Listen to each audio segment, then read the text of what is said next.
Now, in the last few minutes, I do want to write the last postulate for you so we can all have them all in one day and all on the board at the same time.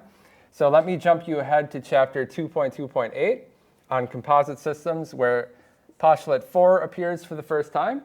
And then there's more sections between this because we'll have a lot more to say about quantum measurement. Okay, but let me just jump you ahead so we see all the postulates today.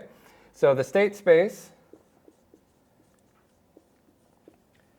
of a composite quantum system. So what does composite mean? It means it's going to be made out of multiple parts.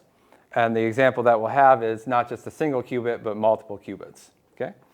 So this is going to be the tensor product, is the tensor product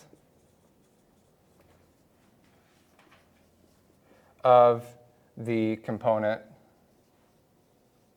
spaces. So that's the state space, and then the state itself. If system I is in state psi sub I, where I goes from 1 to, let's imagine we have some number n of physical systems that we're considering the composite physical system of, then the joint state, the composite or joint state, is psi 1 tensor psi 2 all the way up to psi sub n. Okay? This is why we care about the tensor product so much in quantum mechanics. We need to cover this in the linear algebra part so that we understand the final postulate of quantum mechanics.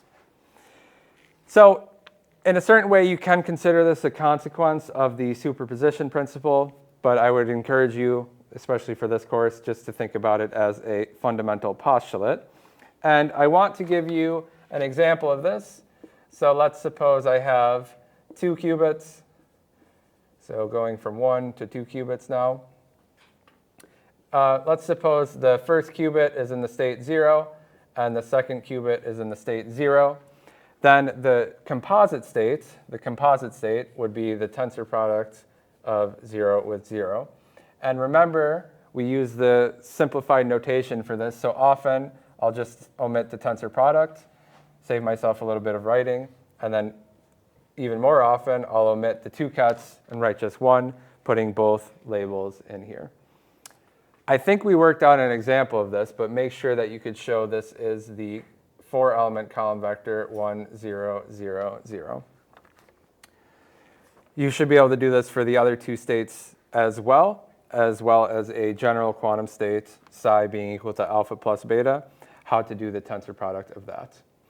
This 4th postulate is going to lead to something really interesting and really fundamental in quantum mechanics, which is known as entanglement. We don't have time to do it now, so on Friday, I will, what's today? Today's Friday. On Monday, I will remind you of the 4th postulate, and we'll do an example leading to entanglement in quantum mechanics, one of the most striking or strange features in the theory.